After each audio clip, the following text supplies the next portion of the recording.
అబ్బో ఇక్కడ కేజీ చీరలు కొంటే అర కేజీ చీరలు ఫ్రీ అంట. మంగళ్య షాపింగ్ మాల్ కేజీల్లో సేల్, టన్నుల్లో ఆనందం.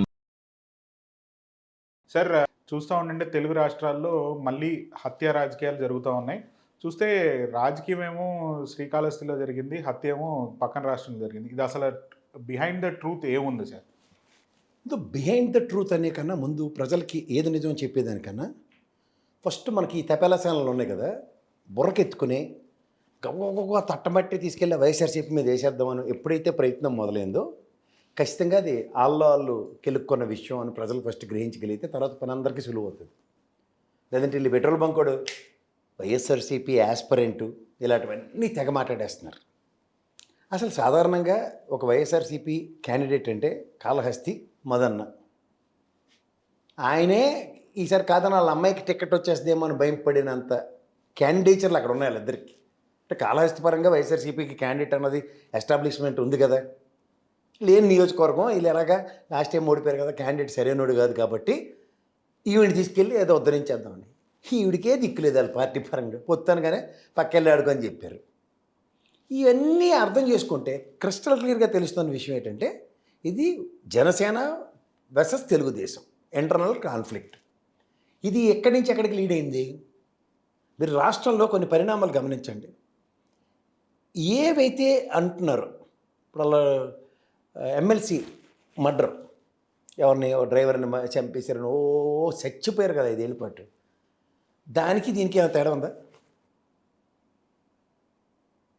రివర్లో డ్రైవరు, అక్కడేమో ఎమ్మెల్సీ డోర్ డెలివరీ, ఇదే కదా. ఈ రివర్లో డ్రైవర్ అన్న విషయం కనుక మీరు జాగ్రత్తగా గమనిస్తే వెనక్కి వెళ్దాం ముందుకెళ్దాం. సాధారణంగా నేను అభ్యర్థిని నిలబెడుతున్నా, నువ్వు నిలబెట్టొద్దు అన్నప్పుడు ఏం చేస్తారు? అక్కడ రూపాయి అర్థం ఇవ్వకుండా ఎవడన్నా నామినేషన్ విత్డ్రా చేసుకుంటాడు. ఆఫ్టర్ ఆల్ ఇండిపెండెంట్ క్యాండిడేట్, ఓ జనసేన క్యాండిడేట్ పరంగా అక్కడ ఫుల్ ఎస్టాబ్లిష్మెంటు, అక్కడ వాళ్ళ ఓటు బ్యాంక్ ఏంటో అందరికీ తెలిసిన విషయమే. కాళహస్తిలో తగడం బగడం అనడానికి రెడీ అయిపోయిన జనసేన తెలుగుదేశం. మనకి ఇంకా మంచి క్లూ ఏంటంటే సుధీర్కి ఎప్పుడు టికెట్ కన్ఫర్మ్ అయింది, కుతుకుల్లోకి వచ్చిన తర్వాత ఇంకా పేక మీదకి వచ్చిన తర్వాత అనౌన్స్ చేశారు. అంటే అప్పటిదాకా టగ్ ఆఫ్ వార్ నడిచినట్టే కదా. టగ్ ఆఫ్ వార్ నడిచినప్పుడు పాసిఫికేషన్ లేకుండా ఏదైనా జరుగుతుందా? అంటే పాసిఫికేషన్ జరిగినట్టే కదా. అది ఫైనాన్స్ అవనండి, లేదంటే రాబోయే రోజుల్లో సమన్వయంతో పనిచేసే దగ్గర సాధారణంగా లోకల్ పనులు వాటాలే ఉంటాయి కదా. ఇవి కాకుండా ఇంకేమైనా ఉంటాయా? అక్కడే కదా చేయడం ఉంటుంది. ఇది ప్రజలు ఫస్ట్ గ్రహిస్తే ఇప్పుడు మనం మాట్లాడడానికి సులువు అవుతుంది అసలు ఏం జరిగింది అన్నది. ఈయన ఉద్యోగం ఎప్పుడు మార్పించారు? వీడికి కోర్టు ఆపరేషన్ ఎప్పటి నుంచి చేస్తున్నాడు? వీడికి 50 లక్షలు డబ్బులు ఇచ్చినాడు వాడు. జస్ట్ లైక్ ఈ దస్తగిరి గడ మటరే, వీడికి డబ్బులు ఇచ్చారట, డబ్బులు దొరికేట సిఏబి వాళ్ళు అందరూ మాట్లాడేస్తారు, కానీ ఆడు మాత్రం ఉస్తాద్ బిస్మిల్లా ఖాన్లో బయట తిరుగుతుంటాడు. సేమ్ ఇది కూడా అంతే. వీడు మొత్తం పని అంతా చక్కబెట్టేశాడు. వీడు మళ్ళీ లేటెస్ట్గా వచ్చి మళ్ళీ బ్లాక్మెయిల్ చేస్తేనే కదా పిలిచి 4 పీకిన ప్రాసెస్లో చచ్చిపోయాడు. ఎడ్డిమోలోకాలకి తెలిసిన విషయం తెలియని విషయం నాకు తెలియదు, కానీ ఈడు కోర్టు ఆపరేషన్ చేస్తుంటే ఇంకో 4 తపేల వాళ్ళని పెట్టుకొని తీసుకెళ్ళి చెన్నైలో తగలెడితే ఇన్ఫర్మేషన్ లీక్ అవ్వకుండా ఉంటుందా? వెనకాతలో సుధీర్ ఆధ్వర్యంలో నడుస్తున్న కథకలే అందరికీ తెలుసు. ఎందుకంటే కొన్ని రోజుల ముందు పిచ్చి పిచ్చి ఆశలు వేసి డబ్బులు అడిగితే నీ దగ్గర ఉన్న వీడియోలన్నీ నా దగ్గర ఉన్నాయి, ఏం పిచ్చి పనులు చేసావో అన్నది ఎస్టాబ్లిష్ అయింది. దీని అంతటికన్నా జహాపనా తుజి గ్రేటో అని 3 Idiots సినిమాలో చూడండి, ప్యాంట్ ఇప్పేసినట్టు ఇలా అన్నట్టు భూము తెల్లారక మునుపు జనసేన పార్టీ పరంగా ఏదైనా చిన్న మాట వస్తే టకటకటక తిరువూరులో సస్పెండ్ చేసేసాడు. ఇక్కడికి వచ్చేసరికల్లా టీరామారావుని సస్పెండ్ చేశారు. ఈ అమ్మాయిని ఏకంగా పార్టీ నుంచి బహిష్కరించాడు. ఇది ఎక్కడ కొత్త రాజకీయ పవన్ కళ్యాణ్ గారి పార్టీకి? మీరు ఇది గమనిస్తున్నారా?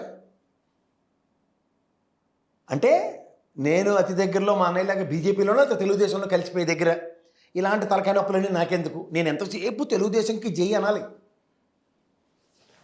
నాతో పాటు మీరు కాదు, నాతో పాటు తెలుగుదేశమే అన్న కోణాన్ని కూడా నిశ్చితంగా గమనించండి. ఇక్కడ పైపచ్చి ఎక్కడ ఈ రివర్లో డ్రైవర్ అన్న పదం ఎక్కడ ఎస్టాబ్లిష్ అయిపోద్దో అని ఎమ్మెల్సీ డోర్ డెలివరీకి జీటుగా ఇది ఎక్కడ ఎక్కువగా అట్రిబ్యూట్ అవుతుందో అని దీనికి పాసిఫై చేయడానికి టకటక పార్టీ నుంచి సస్పెండ్ చేసేసి ఇప్పుడు ఈ డిబేట్ ఎలా మొదలుతారంటే ఎమ్మెల్సీ గారిని మీరు సస్పెండ్ చేశారా, 3 రోజు తీసుకెళ్ళి పోలీస్ స్టేషన్లో పెట్టారు, 103 రోజుల తర్వాత జైల్లో వచ్చి బయటకు వచ్చాడు, సస్పెండ్ చేశారు పార్టీ. ఇది ప్రొసీజర్ జరిగింది అక్కడ. కానీ తర్వాత విషయాలు మళ్ళీ తెచ్చుకున్నారట. మాకు ఇవన్నీ అనవసరం. ఇక్కడ జరిగిన దానికి అక్కడ జరిగిన దానికి రెండు ఈక్వలా కాదా ప్రజలు ఫస్ట్ గ్రహించండి. ఈ రివర్లో డ్రైవరు, డోర్ డెలివరీ ఈక్వలెంట్. రెండోది కొట్టినోడోడు చంద్రబాబు, కోటా చంద్రబాబు, ఆయన భర్త. వీళ్ళిద్దరు కోతి పనులు ఆడి చేతి మీద అక్కాన్ని రాయించుకున్నా సరే చేసిన యదవ పనులు ఆ వీడియోలో చూశారు. చూసిన తర్వాత ఎవరికైనా భర్త స్థానంలో ఉన్నాడికి మండుతుంది, కొట్టారు. దీనికన్నా ముందు బేరసారాలు వీళ్ళే 50 లక్షలు ఇస్తామన్నారు. అది ఆల్రెడీ 50 లక్షలు సక్సెస్ఫుల్ మిషన్ అయిపోయింది. ఇప్పుడు ఈ డిమాండ్ చేస్తుంది ₹1 కోటి. అంటే నెరేటివ్స్ ఎట్లా ఉన్నాయి? ఒకటి, అక్కడ క్యాండిడేచర్ని జస్టిఫై చేస్తున్నారు వైఎస్ఆర్సీపీ నుంచి అన్నట్టు. అంటే క్యాండిడేట్ లేని వైఎస్ఆర్సీపీ అంటే అది మన ఆన్సర్ నేనే చెప్పాను మధు గారు అక్కడ. ఇంత అబద్ధాలతో ప్రజల్ని ఎలా పక్కదారి పట్టిస్తున్నారో జాగ్రత్తగా గమనించండి మీడియా పరంగా. అంటే నువ్వు రెడీ ఉండరా, నేను బ్రహ్మానందం గారి స్క్రిప్ట్ రెడీగా ఉంది నా దగ్గర, గంగతో రాంబాబు సినిమా రెడీ, సాయంత్రంకి ఏం జరిగిన ఇక్కడ జరిగిన డెవలప్మెంట్స్ ఇవి. చెన్నైలో తీసుకెళ్ళి శవాన్ని పడేయడం నదిలో, తదనంతర పరిణామాల్లో పోలీస్ కంప్లైంట్ ఒక ఎమ్మెల్యే ఇచ్చాడు అని చెప్పడం. కానీ సుధీర్కి ముందుగానే తెలుసు అనేది ఒక మాట ఉంది కదా సార్ మీడియాలో. తెలుసు అంట. మ్యాన్ బిహైండ్ ఆయన మాత్రం అందరూ చెప్తున్నారు. ఈయన నడిపించింది, బ్లాక్మెయిలింగ్ దాకా వెళ్ళింది ఆయనే అనేది కాళహస్తి టాక్. సో ఈ విధంగా చూసినా సరే ఈ హత్యా తరహా రాజకీయాలు, ఈ దరిద్రానికి ఎక్కడో ఫుల్ స్టాప్ పడుతుందంటే ఏ రోజుకా రోజు. తెల్లారు లేస్తే రెడీగా వీళ్ళు ఇసుకతట్ట పేడతట్ట పెట్టి మన ముఖానికి రెడీగా పెడుతున్నారు. దాని మీద డిస్కషన్ నడుస్తూనే ఉంది. సో ఇది ఒక 15 రోజుల పాటు కాలక్షేపం ఉంటుంది మీడియాలో. ఇదైతే వాస్తవం. నాకైతే నేను చూసిన కోణం అయితే నాకు ఇలాగే కనబడుతుంది. కాదంటే చెప్పండి, వేరే విధంగా చెప్పచ్చు. వేరే విధంగా ఎలా చెప్పాలో కూడా నాకు అర్థం కావట్లేదు. ఫస్ట్ థింగ్ ఏంటంటే వీళ్ళు ఇస్తున్న నిన్నాడు మాట్లాడిన మాటలు వింటే పెట్రోల్ బంక్ కూడా ఖచ్చితంగా చెప్పచ్చు. ఏంటి ఇది వైఎస్ఆర్సీపీ క్యాండిడేట్ ఎలా జస్టిఫై అవుతుంది? ఈవిడ కాళహస్తి ఏమైనా గొడ్డుపోయిందా అంటే, కాళహస్తిలో మాజీ ఎమ్మెల్యే మదన్న వాళ్ళ అమ్మాయిని ఈసారి టికెట్ వచ్చినంత పని మళ్ళీ మదన్నకి టికెట్ ఇచ్చారు. అవునా కదా? కాకపోతే ఆ లేడీ ఎవరైతే వెళ్తుందో పోలీస్ వ్యాన్ దిగినప్పుడు ఆమె క్లియర్గా చెప్పింది, ఖచ్చితంగా ఎమ్మెల్యే హస్తం ఉంది నేను వెనకాల అని చెప్పుకుంటూ కూడా వెళ్తూ ఉంది. మళ్ళీ దీన్ని వైసీపీకి ఎందుకు ముద్ర వేస్తున్నారు? వీళ్ళు ఏది చేసిన మన అదృష్టం ఇంకా ఇది ఆంధ్రప్రదేశ్లో జరగలేదు. ఆంధ్రప్రదేశ్లో జరుగుంటే ఇప్పటికి అప్పుడే వైఎస్ఆర్సీపీ జెండాలు గుణపాలని పాతేసిందరు చుట్టుపక్కలంతా. తమిళనాడు కాబట్టి ఇప్పుడు ఆ కేసు తమిళనాడు నుంచి, అదే చెన్నై పోలీస్ నుంచి ఇక్కడికి తీసుకొస్తారా సార్? AP police తెచ్చేస్తారు. తెచ్చేసి సమన్వయం కూడా చేసేస్తారు వాళ్ళిద్దరిని. చూస్తాం ఏం జరుగుతుంది. మీకు ఎందుకు ప్రమాణ స్వీకారానికి ముందు ఒక ఎమ్మెల్యే రాసలీల టైంలో తిరుపతి లాడ్జ్లో దొరికితే నెక్స్ట్ డే ఏమైంది? తెల్ల పౌరాలు ఎగరేసేసారు శాంతి చర్చలు. నిన్న కాక మొన్న కిరణ్ రాయల్ది ఏమైంది? ఎక్కడైనా చర్చించబడుతుందా? లేదు సార్. పౌరాలు ఎగరేసేసారు. పార్టీ సస్పెండ్ చేసినా సరే సానుభూతి పరుడు కోణంలో ఆ తపేల స్థానంలో కూర్చొని నిలవేస్తుల వాద్యం జరుగుతూనే ఉంది. గమనించారు మీరు అది? అవును సార్. ఇంకా మిగిలింది ఏంటి? కాళహస్తి. ఇది కూడా అంతే. కాలగర్భంలో చరిత్ర ఏం చెప్తుందో అలాగే కలపడానికి వీళ్ళు మార్గాలు సుగమాలు చేసి కూర్చొని ఉన్నారు. తిరుపతి ఎమ్మెల్యే రాసలీలలు ముసుగు మాస్క్ వేసి 2 రోజులు ఓవర్ యాక్షన్ చేసింది అమ్మాయి. తర్వాత ఏమైంది? కథ కంచికి మనం ఇంటికి. ఇది మూడోసారి. అది ఒకటోసారి, రెండోసారి కిరణ్ రాయలు, మూడోసారి కాళహస్తికి జై. అంతకనే గెలి. సార్ చూస్తూ ఉండంటే ఏదైతే మేనిఫెస్టో అనే ఒక టాపిక్ పైన కృష్ణా జిల్లాలో పేరు నాని గారు మొన్న మాట్లాడుతూ ఒక వ్యాఖ్యలు చేశారు. ఆ వ్యాఖ్యలతో మాట్లాడుతూ పాజిటివ్ సైన్లో, అంటే కార్యకర్తల్ని ఇట్లాంటి వ్యాఖ్యలు చేయొద్దు, మనకు అవసరం లేని అన్నట్టు రపాయి అనంటే చీకట్లో అనే మాట చేయొద్దు అన్నట్టు దాన్ని కట్ చేసి వేరేగా టీడీపీ వాళ్ళు చూపిస్తూ ఉన్నారు.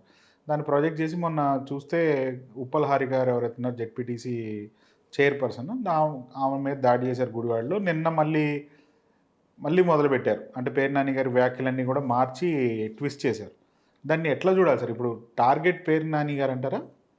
వీళ్ళు ఒక 10-15 మందిని టార్గెట్ పెట్టి కూర్చున్నారండి. ఈ దిక్కుమాల రెడ్డి బుక్ ధర్మం అని, అమ్మటి రాంబాబు, కాకాని గోవర్ధన్ రెడ్డి, నందిగామ సురేష్, వంశీ, గుడివాడ నాని, పేరు నాని, అలా 15 మంది ఉన్నారు లిస్టులో.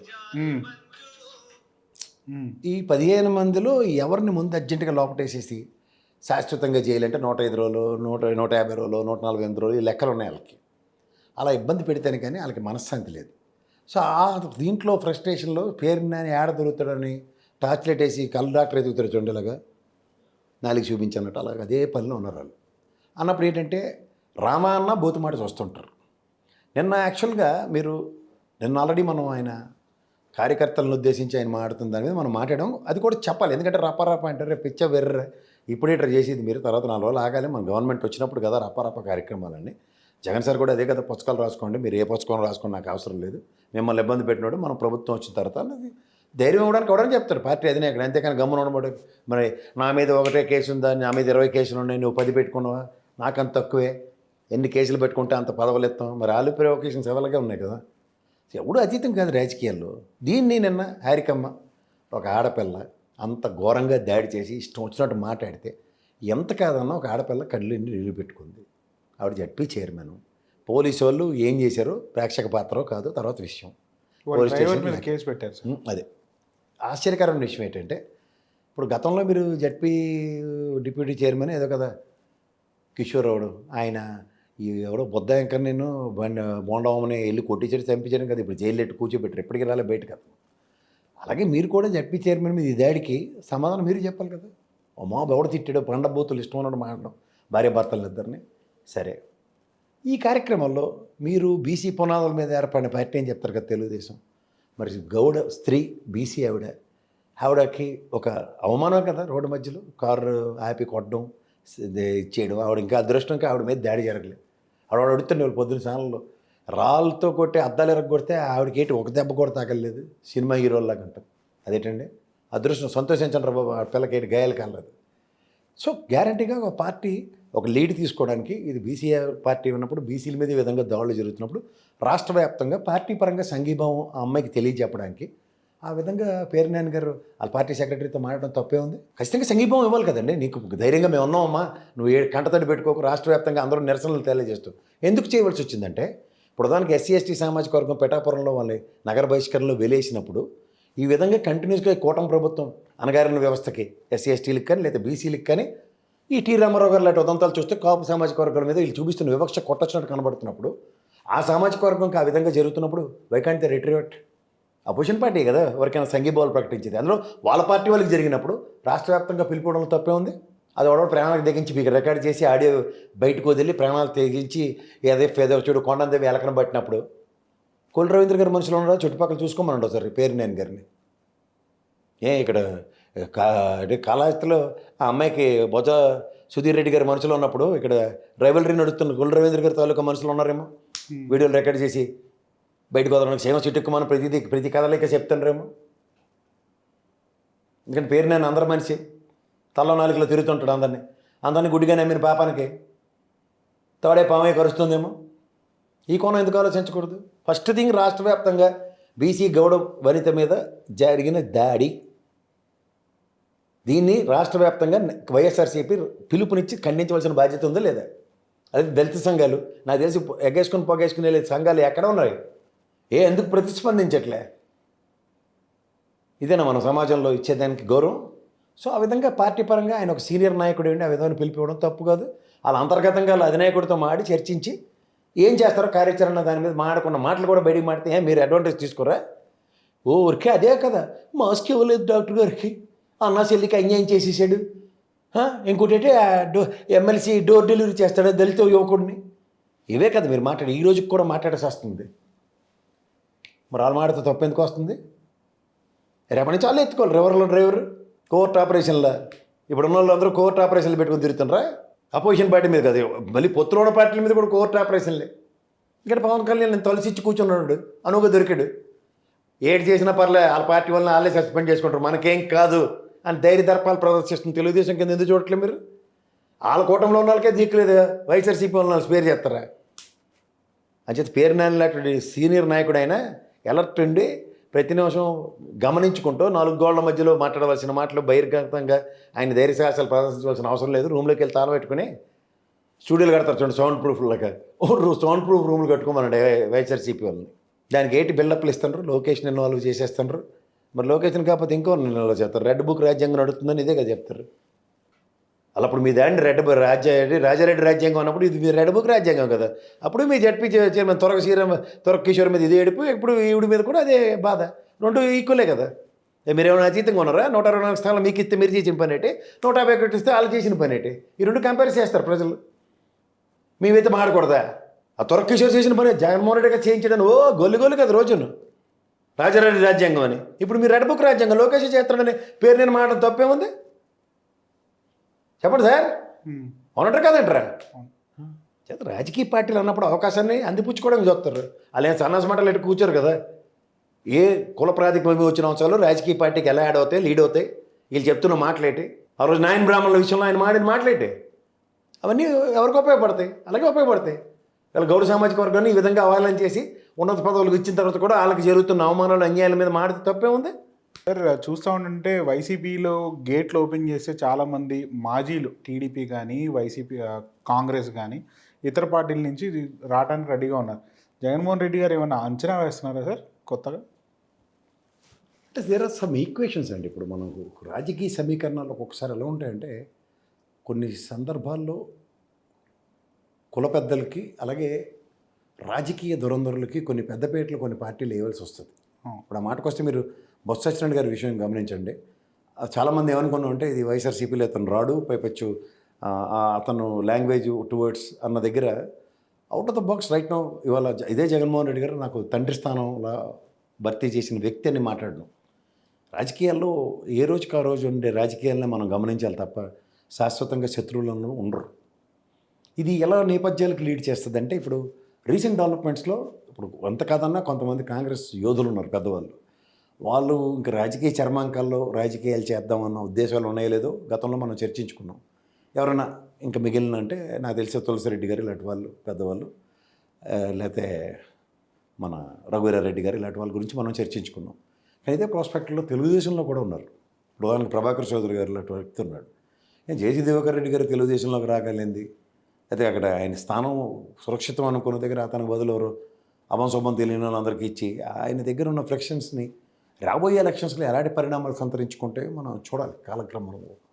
ఎందుకంటే ఒక డిజోనింగ్ కాన్సెప్ట్ వర్సెస్ ఓనింగ్ కాన్సెప్ట్. ఇప్పుడు డిజోనింగ్ అంటే ఈరోజు లోకేష్ ఏరాలో ఉన్న వాళ్ళందరినీ సీనియర్స్ చాలామంది అశ్రద్ధ వహిస్తున్నారు. వాళ్ళు రాజకీయంగా గత ఎలక్షన్ ఓడిపోవచ్చు, కానీ ఎలక్షన్లో స్థానం కల్పించకపోవడం కూడా చాలా వరకు తెలుగుదేశంలో ఒక cadre of people and set of people they are waiting for an opportunity. So ఆ ప్రస్థానంలో ఇప్పుడు ఉదాహరణకి కేఈ కృష్ణమూర్తి ఫ్యామిలీ ఉంది. సో అది కర్నూలు పరిసర ప్రాంతాల్లో ఒకనొక ఏరాలో శాసించిన రాజకీయాలు. సో కొన్ని ఈక్వేషన్స్ ఎలా ఉంటాయంటే బీసీలతో వాళ్ళు ఏ విధంగా ర్యాలీ అవుతున్నారు, ఎలా అవుతున్నారు అన్న దగ్గర ఈరోజు పదవులు ప్రాస్పెక్టివ్లో ఏ విధంగా సముచిత స్థానాలు ఉన్నాయి. Maybe an option. ఎప్పుడైనా సరే రాజకీయాల్లో చర్మాంకాలకు వచ్చినప్పుడు ఇంకా పొలిటికల్ ఏరాస్లో యాస్పిరేషన్స్ పెరుగుతాయి. ఇప్పుడు కరుణానిధి చూడండి, లాస్ట్ మూమెంట్లో ఇంకా స్టాలిన్ వరకు ఇస్తారు ఈ టర్మ్ అనుకుంటే ఆయనే ఇంకా వీల్ చైర్లో వచ్చాడు, నానా తెప్పలు పడి ఏదో చేసుకుంటూ వెళ్ళడానికి చూశాడు తప్ప ఎక్కడైనా ఆగలేదు. అలాగే వీళ్ళందరూ రాజకీయ దురంధరులు.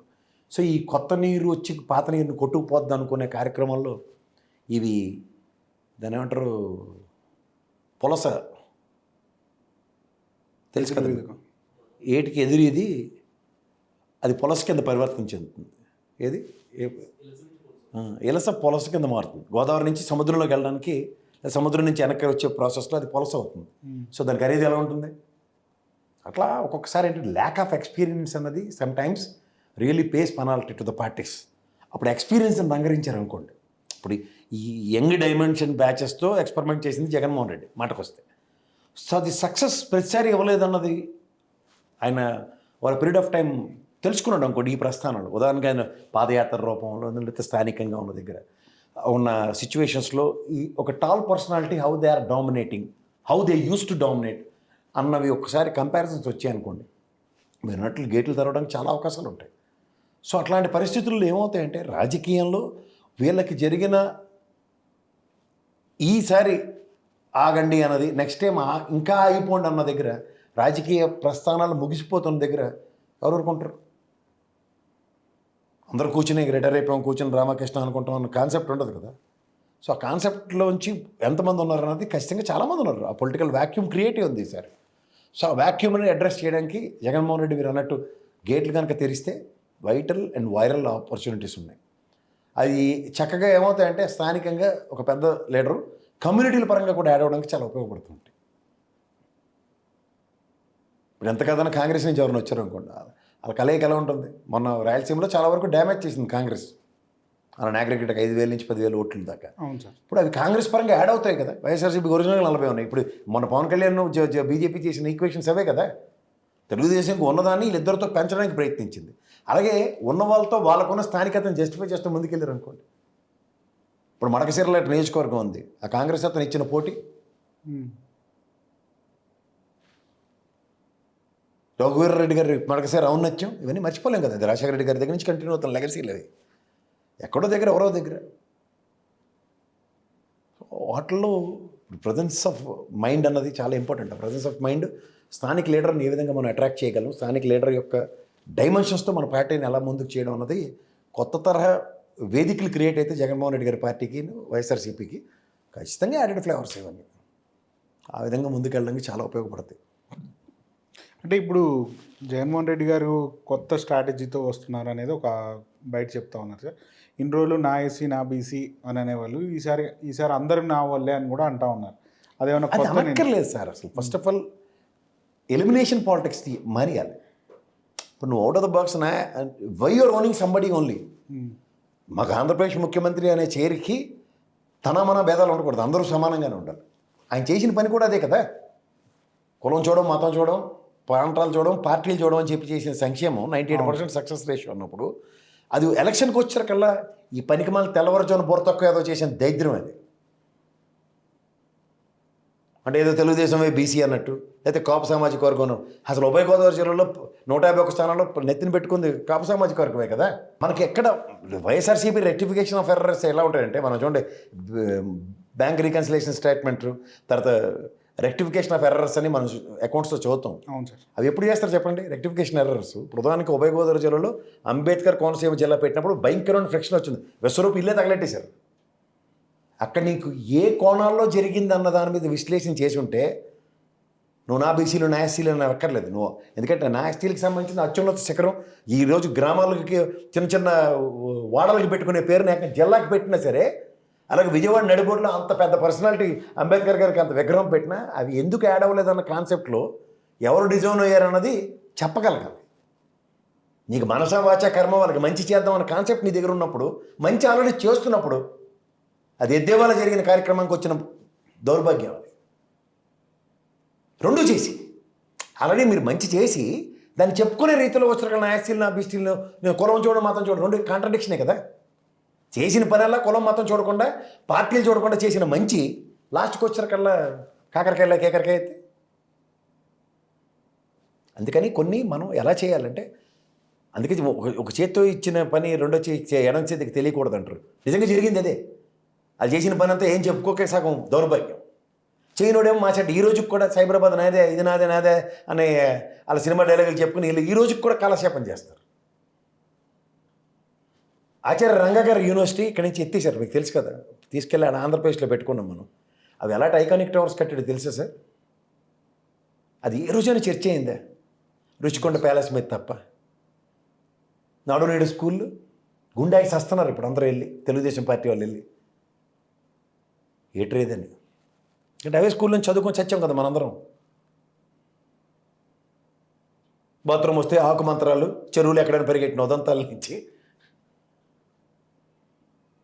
శాశ్వత పరిష్కారం ఇచ్చిన రాజకీయ నాయకుడు, రాజకీయ చర్మాంకానికి పునాదులు వేస్తున్న వీళ్ళు రాజకీయ పరిష్కారాల దగ్గర ప్రజలు ఎలా నిలబడతారన్నది రేపు రాబోయే ఎలక్షన్. ఈసారి కూడా ప్రజలను తన్ను వాళ్ళను పరిరక్షించుకోవడానికి ఎవడు నాయకుడు అన్నది తెలుసుకోలేకపోతే మనం ఏం చేయలేం. ఉదాహరణకు మీకు పవన్ కళ్యాణ్ రీసెంట్ పాస్ట్లో మాట్లాడుతున్నాడు, హిందీ పెద్దమ్మ, 2000 సంవత్సరాల చరిత్ర కలిగిన తెలుగు భాష ఎక్కడ, నిన్న కాక మొన్న వచ్చిన 80 సంవత్సరాల లెగసీ అనుకుంటుంది హిందీ భాష ఎక్కడ. లాజిక్ కూడా తెలియదా? పోనీ 10th క్లాస్ ఏదో పాస్ అయ్యమని ఉద్ధరించడానికి ఎంటర్ కదా డిస్కంటిన్యూడ్. మనకు ఫస్ట్ లాంగ్వేజ్ ఏంటి సార్?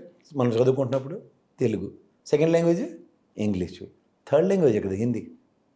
అది కూడా తెలియనోడు ఇవాళ ఉప ముఖ్యమంత్రి మన ప్రాణాలు తినేస్తుంటే హిందీ పెద్దమ్మ భాష తోటకూర మాడుతుంటే నీకు ఐక్యూ లెవెల్ ఎక్కడ ఉందో సార్ ఆలోచించుకోమనండి. ఆలోచించి మాట్లాడిన వాళ్ళు మనం నాయకులే. మొన్నటి వరకేమో జగన్మోహన్ రెడ్డి యాత్రకి 15,000 మంది ప్లాన్ ప్రకారం వీళ్ళే షెడ్యూల్ ఇస్తున్నారు, వాళ్ళు ఇక్కడి నుంచి డిఫరెంట్ ప్లేసెస్కి ట్రావెల్ చేస్తా అన్నారు. ఇప్పుడేమో ఆ బలం చూపించడానికి ఆయన ట్రావెల్ చేస్తున్నారు, రైతుల దగ్గరికి వెళ్ళి ఏమీ అంత ఉపయోగం లేదు ఆయన వెళ్ళినా, ఎందుకంటే ఆల్రెడీ ఆ స్కీమ్స్ అన్నీ కూడా గవర్నమెంట్ చేసేస్తుంది ఇంప్లిమెంట్ అని అంటున్నారు కదా సార్. దీన్ని ఎట్లా చూడవచ్చు సార్? సార్ ఒకటి స్క్రిప్ట్ రాసి కూడా ఒకసారి బ్రహ్మానందంగా అండి ఒకసారి 2 పీకినట్టు ఎవడని పీకితేనే కానీ వాళ్ళకి బుద్ధి రాదు సార్. నేను ఈడైతే పెట్రోల్ బంక్ కూడా అయితే అసలు ప్రణాళిక తెగించి వాడికి బుద్ధి జ్ఞానం ఉందో లేదో కూడా నాకు ఆశ్చర్యం వస్తుంది. అంటే ఆర్టికల్ 356 దేశంలో రద్దు చేయబడింది. వీళ్ళ మొహానికి మళ్ళీ కూటమి ప్రభుత్వంలో ఉండి ఏడుస్తూ కూటమికి సపోర్ట్ చేస్తున్నాం అని చెప్తున్న బుర్ర తక్కువ బ్యాచ్కి రోహింగ్యాల్ని ఎంటబెట్టుకొని తిరుగుతున్నాడు జగన్మోహన్ రెడ్డి. ఏం మాడుతున్నాడు అతను? తెలివి తేట ఏమైనా ఉందా, లేకపోతే బుర్ర చెలక్కుని పెట్టుకొని వస్తున్నాడా? ఏం మాట్లాడినా చెల్తుందా? 15,000 మందిని మొబిలైజ్ చేయడం అంటే తమాసలా? ఏడకంటే ఆడికి మొబిలైజ్ చేయడానికి ఏమైనా ఇదే ఆ కాలకేయుడు సామ్రాజ్యాలను జయించడానికి తిరిగినట్టు యుద్ధ సామాగ్రిలు పట్టుకొని తిరుగుతాడు ఎవడనా? ప్రజాస్వామ్యం అంటే కూడా అర్థం తెలియకుండా ప్రజల చేత ప్రజల వల్ల ప్రజల కొరకు ఎన్నుకోబడిన ప్రజాస్వామ్యంలో ప్రజలు ఒక పార్టీకి ర్యాలీ అవుతారన్న కనీస ఇంగిత జ్ఞానం కూడా లేనోడు 40% ఓటు బ్యాంక్ ఉన్న ఓటమి చవి చూసిన పార్టీని చూసి పట్టుకుని బుర్ర ఉందా అసలు ఎక్కడైనా? ఓ లాజిక్ ఉందా? కేంద్ర ప్రభుత్వం కనీసం రోహింగ్యాలను పట్టుకోవడానికి ఒక బృహత్తర కార్యక్రమం కార్డన్ సర్చిలు చేస్తారు ఇంటింటికి తిరిగి ఓల్డ్ సిటీలో. 15,000 మంది ఒకసారి కన్సాలిడేట్గా ఉంటే మా ఆర్మీ జీవితుంది అక్కడికి. అని అర్థం ఉంది దానికి. తెలివి తేట లేకుండా మీలాంటి వాళ్ళు చూసి ప్రభావితం అవ్వకుండా వాళ్ళని ఎంటబెట్టాలి సార్ ఇలాంటి వాళ్ళని. వీళ్ళకి ఏంటంటే జర్నలిజం పట్ల విశ్వసనీయత కరువడిపోయింది, బాధ్యత అసలు లేకుండా వీళ్ళ వెంజెంటాలు తీర్చుకోవడానికి డిబేట్లు పెడుతున్నారు. ఇప్పుడు చిన్నప్పుడు చూడండి, ఓ సినిమా రిలీజ్ అయితే ఆడికి నచ్చపోతే వెళ్ళి పేడ కొట్టేవాడు. వాళ్ళకి వీళ్ళకి ఏం తేడా లేదు. ఎంత బుద్ధి జ్ఞానం లేకుండా మనుషులంటే వాళ్ళే కొండలు కట్టగా వస్తారట. అలా పక్కన జగన్ అంటే మాకు దేవుళ్ళు అటాడు, పైపచ్చి పోలీసులు అడ్డుకుంటున్నారు కాబట్టి ఇలా పక్కదారులు వస్తున్నాం అని చెప్తుంటే వీళ్ళు నెరేషన్స్ ఎక్కడి నుంచి ఇస్తున్నారు? నెరేటివ్స్ని క్రియేట్ చేయకండి, ఉన్నదాన్ని ఫాలో అవ్వండి. ప్రభుత్వానికి మీలాంటి వాళ్ళు అలర్ట్లు ఇవ్వండి. ఓ Z+ కేటగిరీ ఉన్నాడు 54 నుంచి 58 మంది ఆయన టెరిటరీలో ఉంటారు. ఆ మార్కెట్ లేడో ఒక్క మనిషి లేకుండా నలిపేస్తారని నీకు వార్త చదవడానికి సిగ్గు అనిపించట్లే? ఇదేంటి మన ప్రభుత్వం 54 నుంచి 58 మంది పోలీస్ ప్రొటెక్షన్ Z+ కేటగిరీ అంటే ఆయన రేడియస్లో ఉంచాలి. అది వ్యవస్థ ఫెయిల్యూర్ అంటే హోమ్ మినిస్టర్ గారును హోంశాఖ నిర్వర్తిస్తున్న వాళ్ళ పనితీరు ఏంటో దాని మీద డిబేట్ పెడితే అర్థం అవుతుంది ఎవరికైనా. రోప్ పార్టీ ఎక్కడ ఉందో దాని మీద డిబేట్ పెడితే అర్థం ఉంటుంది. నీకు జగన్మోహన్ రెడ్డి నచ్చదు కాబట్టి జగన్మోహన్ రెడ్డి ఏం చేసినా తప్పు అంటే నీకు ఎంత తెలివి ఉందో, నీ ఇంకో డైపర్ గడికి ఎంత తెలివితేటలు ఏడ్చేయో సిగ్గుంటే కర్ణాటక గవర్నమెంట్ ఇచ్చిన గజెట్ కుమారస్వామి గారికి అభ్యర్థుల మేరకు కేంద్ర శివరాజ్ సింగ్ చౌహాన్ గారు వ్యవసాయ శాఖ మంత్రి గారు ఇచ్చిన గజెట్ ఏంటో కూడా తెలియకుండా మీరు డిబేట్లు పెడుతుంటే మీ తెలుగు తక్కువ సన్నాస్థానానికి ఏమనాలో నాకు అర్థం కావట్లే. పక్క రాష్ట్రంలో 16 రూపాయలు 16 పైసలు వస్తే 2,64,00,000 264 కోట్లు రిలీజ్ చేశారు. కేజీకి 4 రూపాయలు చెప్పిన కలెక్టర్ గారు 67%, అచ్చెన్నాయుడు గారు 90%, నాదెండ్ల మనోహర్ 90% మాడుతున్నారు. కాంట్రడిక్షన్ కనబట్టలేదా? కళ్ళు కాకులు ఎత్తుకెళ్ళిపోయా, చెవులు ఏమైనా శేషం పోసుకొని చచ్చారా? ఇది ఎక్కడ విడ్డూరం అండి? జగన్మోహన్ రెడ్డి పొగాకు రైతుల దగ్గరికి వెళ్తేనే కానీ పొగాకు రైతు ధర నిర్ణయించండి కేంద్ర ప్రభుత్వం ఉత్తరం రాయని చేతులు. మిర్చి ఆడికి వెళ్ళిన తర్వాత కదలిక వచ్చిన ప్రభుత్వం ఉత్తరం రాశారు. ఇవేం కనబట్టలేదా? దేనికి వెళ్తున్నాడా? ఆయనే ఉంటే తెల్లచీర ఎందుకని ఈ సామెతో ఏడుస్తుంది. అలా ప్రభుత్వం నుంచి కదలిక ఉంటే కడుపుగానే తిన్నాడు వాడు ఎల్లు. 16 రూపాయలు అక్కడ ఇస్తున్నారు, 4 రూపాయలు ఏంది నాకు అర్థం కావట్లే అని గర్వ చేయడం వెళ్ళడు. 4 రూపాయలు కూడా ఎప్పుడు ఇచ్చారు? క్యాబినెట్ మీటింగ్ పెట్టి జగన్మోహన్ రెడ్డి వచ్చిన తర్వాత 242 కోట్లు రిలీజ్ చేయమని క్యాబినెట్ నిర్ణయం. ఇది కూడా తెలియదు. వ్యవసాయ శాఖ మంత్రి ఉండి అచ్చెన్నాయుడు గారు తోతపూరి మామిడిపళ్ళు సీజన్ అయిపోయింది, ఇప్పుడు ఎందుకు వెళ్ళాడు అంటే మరి తోతపూరి మామిడిపళ్ళకి 138 కోట్లు కావాలని కేంద్ర ప్రభుత్వం అభ్యర్థిస్తారని చంద్రబాబు గారు ఎందుకు చెప్పారు? చెవుల్లో సీతం పోసుకొని చచ్చారా? ఎవరో మిమ్మల్ని కూర్చోబెట్టారు అక్కడ, నాకు అర్థం కదా. ఫైనల్గా ఈ చూస్తుండే టూర్ సక్సెస్ అంటారా సార్? సక్సెస్ ఏంటి సార్ సక్సెస్ ఏంటి సార్? నాకు అర్థం కదా. ప్రజా సమస్య రైతు సమస్య మీదకి వెళ్తుంటే సక్సెస్లు చూస్తారా? బల ప్రదర్శనలు కనబడుతున్నాయా? కడుపు మండిన రైతు అక్కడికి వస్తున్నాడు. దాని సినిమా షూటింగా? గతంలో చూస్తేనేమో గ్రీన్ మ్యాట్ స్టూడియోస్ గ్రాఫిక్స్ అన్నారు కదా సార్ మీటింగ్స్. 2 వాళ్ళే చెప్తారు సార్, గ్రీన్ మ్యాట్ అంటారు. నిజంగా జనాలు వస్తే కొలిపేసి వస్తున్నారు. ఎప్పుడైతే వీళ్ళు పంపు కొట్టి వాళ్ళ బాహుబలి విగ్రహం పైకి లేపినప్పుడు జరిగిన ఘటన వీళ్ళ మొక్కలకి ఎన్నిసార్లు చెప్పిన అదే ఎగ్జాంపుల్ చెప్పాలి, అర్థమవుతుంది ప్రజలకి.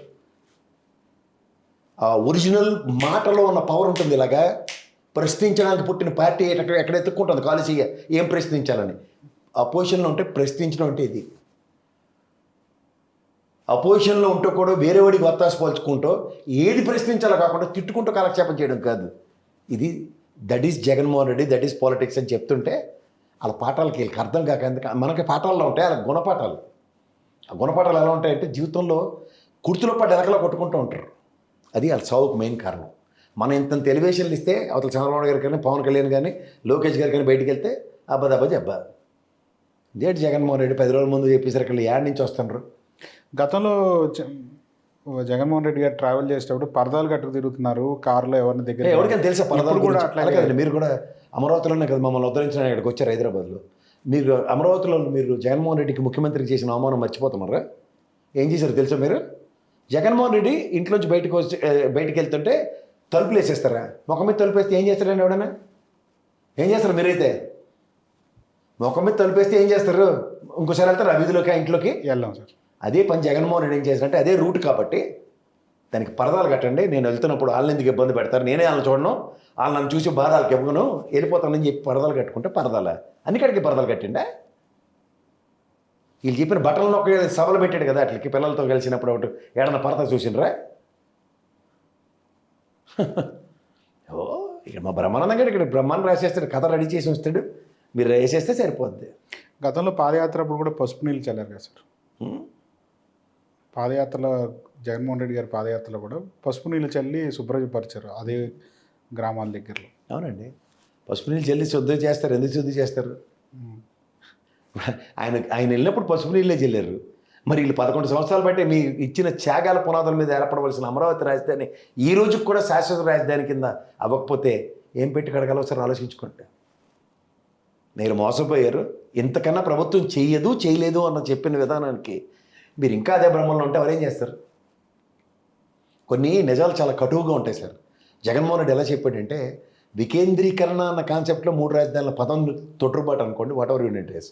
ఇప్పుడు వీళ్ళు చెప్తుంది కూడా అదే కదా. కర్నూలుకి తీసుకెళ్ళి బెంచ్ పెడతానంటున్నారు, హైకోర్టు బెంచ్. ఏం చేస్తారు? అమరావతి రైతులు వద్దని చెప్తారా? ఆల్రెడీ హైకోర్టు అక్కడే ఉంది కదా. విశాఖ ఫైనాన్షియల్ క్యాపిటల్, ఇప్పుడు మనకి ముంబై ఫైనాన్షియల్ క్యాపిటల్ అంటాం. అంటే నిర్మలా సీతారామన్ అక్కడికి వచ్చి బడ్జెట్ పెడుతుందా ప్రతిసారి? లేదు. లేకపోతే ఆర్బీఐ అక్కడి నుంచి డబ్బులు అందరికీ ఇస్తుందా? ఏం సార్ మనం ఫైనాన్షియల్ ఎక్కువగా ట్రాన్సాక్షన్స్ జరిగి ఫైనాన్షియల్ ఎబిలిటీ క్రియేట్ చేసే దగ్గర ఇప్పుడు హైదరాబాద్ ఎకనామిక్ జోన్ అని ఎందుకు అంటున్నాం? Because the financial activities takes place అన్నది మనకు ఆంధ్రప్రదేశ్లో కంపారిటివ్గా తిరుపతి ఒకటి, నెక్స్ట్ వైజాగ్ ఒకటి 10 రూపాయలు కనబడి డబ్బులు వచ్చే ప్రాంతాలు, మిగిలినవి ఏడకాడ తడుకునేవే. అంత నికర ఉత్పత్తులు తెచ్చేసే ప్రాంతాలు ఏమన్నాయి చెప్పండి? బికాజ్ అక్కడ ఫిషింగ్ హార్బర్ ఉంది, ఫిషింగ్ హార్బర్ అంటున్నప్పుడు విశాఖ పోర్ట్ ఉంది, ఇక్కడ కాకినాడ పోర్ట్లు ఉన్నాయి. ఇలాంటి వాటిలో వాణిజ్యాలు ఎంత జరుగుతాయో ఆ చుట్టుపక్కల రేడియస్లో ఎంతమంది వచ్చి ఎంత ఇది చేస్తారు, దానివల్ల రెవెన్యూస్ కౌంట్ చేస్తారు. అక్కడ ఏ స్టేట్లో ఏ డిస్ట్రిక్ట్కి ఎబిలిటీ ఉందో అలా వైజాగ్ మనకు ప్రాసెస్ సంతరించుకుంది. అక్కడి నుంచి ఎడమాడతారు, తలువి తేట వల్లకాడు ఏమీ లేకుండా. సెక్రటరియట్ ఎంప్లాయీలను అసెంబ్లీ నిర్వర్తిస్తున్నప్పుడు ఎమ్మెల్యేలు కాకుండా ఇంకేం పని ఉంది అక్కడ ఎవరికైనా? జడ్జిలు అక్కడ క్వార్టర్స్ ఇస్తారు కాబట్టి అక్కడ ఉంటారు. ఎమ్మెల్యేలు మినిస్టర్లు ఉంటారు, మినిస్టర్ క్వార్టర్లు ఉంటాయి, రోజు అక్కడే ఉంటారా? ఎమ్మెల్యే భవనాలు ఉంటాయి, అక్కడ ఉంటున్నారు. అక్కడ హిమాయత్నగర్లో ఉంటారు, ఎక్కడ అందరూ ఉన్నారు. చెప్పండి సార్. లేదు సార్, లేదు. అది ఇలా గాయత్రి నగర్లో కట్టారు, ఇక్కడ గాయత్రి హిల్స్లో కట్టారు, ఏడే ఉంటారు. ఇలా పని ఊర్లకు వెళ్ళరా, నియోజకవర్గాలకు వెళ్ళరా? ఏదో ఆ బిల్డింగ్లో అలా కట్టేసట అభివృద్ధి అని బుర్ర తక్కువ ఆలోచన కూడా చెప్తే దాన్ని నమ్మితే అరేంజ్ చేయాలి. మీరు అది ఎరుబోగులుతనం అని చెప్తారు అంటారు. డబ్బులు ఇప్పుడు ఉన్నాయి ఈ కట్టడానికి, కట్టలేము. ఎందుకు కట్టలేము? అద్దెలు ఇచ్చి వస్తున్నాం కదా. ఎమ్మెల్యేలందరికీ అద్దెలు అవ్వడం మేము కట్టాం. మనం ఇచ్చిన ట్యాక్స్ల నుంచి కట్టి అద్దెలు కట్టారు వాళ్ళు. విజయవాడలో ఇల్లు విలాసవంతమైన ఇల్లు తీసుకునేరు. అలా దగ్గర నా ముందు ఒక కాలనీ ఉంటుంది, ఇండిపెండెంట్ బంగ్లాలు కట్టినవే. ఏంటంటే దాని పేరు, ఆ కాలనీ పేరు Guru Nanak colony. Guru Nanak colony. Guru Nanak colony అంటే ఇప్పుడు ఎమ్మెల్యేలు చాలామంది మినిస్టర్లు అందరూ అక్కడే ఉంటారు. అక్కడే ఓఎస్డీలు, కలెక్టర్లోను, ఇండిపెండెంట్ హౌస్లు అవి. అటే సార్. గుంటూరు రైల్వే కానుకొని ఇటు మన ఐజీఎంలో సార్. ఏ అట్లకి అద్దె ఎవరు కడతండి? మలేషియన్ టౌన్షిప్ వాళ్ళు కట్టినాయి సార్, ఐజీఎం కన్స్ట్రక్షన్ వాళ్ళు. గుర్తునే ఉంటుండ్రు వాళ్ళు అక్కడ గవర్నమెంట్ పే చేయకుండాను. ఇక్కడ సచివాలయం కట్టనంతకాలం విజయవాడలో దొరికిన ఇల్లు రెట్లకి ఇచ్చారు కదా. అపార్ట్మెంట్లు కొత్త వాళ్ళు కూడా మావాడు మాకు తెలిసినోడని చెప్పి మా సైడ్ బ్రహ్మాండంగా ఇచ్చుకున్నారు కదా. అవే కదా అన్ని సచివాలయాలు తరలి వచ్చినవి. వాళ్ళ కోసం రైళ్ళు 5 రోజులు 10 దినాలు, మరి 2 రోజులు ఎగేసుకుని వచ్చారు కదా హైదరాబాద్. పిల్లలు చదువులు ఆవశ్యకత అని చెప్పి సచివాలయ ఎంప్లాయీలు ఇప్పుడు శాశ్వత గృహాలు దేనికి కడుతున్నారు కాదంటలే కట్టివ్వండి. మీరు ఎంతసేపు ప్రభుత్వం నుంచి ఆదాయ వనరులు వచ్చిన వాళ్ళకే కుసమ్మతులు, ప్రజలకు ఏం చేస్తారో చెప్పండి. అది తప్ప ఆయనకి ప్రజలకే ఇచ్చారు అక్కడ సెంటున్నర భూములు తీసుకొచ్చి, మీకేమో పడలే ఎత్తుకొతేసారు బయటికి. ఇవ్వనే సార్ చెప్పండి. మీకు ఇవ్వలేదు 33% ఇంకా ల్యాండ్లు ఇంకా ఇవ్వలేదు, ఆ 1000 గజాలు 200 గజాలు బయట వాళ్ళకి తీసుకొచ్చి ఇచ్చాడు ఆయన సెంటున్నర భూమి. అది కూడా కోర్టులకు కేసేసి ఆపారు. అంటే ప్రజల సమస్యలు, ప్రజల రంజక పాలన ఎవరు చేశాడో, ప్రజలకు సమస్యలు ఎవరు సృష్టిస్తున్నారో తెలుసుకోమన్నాడు ప్రజలు. ఇంకా అంతగానే ఇంకేముంటాయి. Right sir, thank you sir.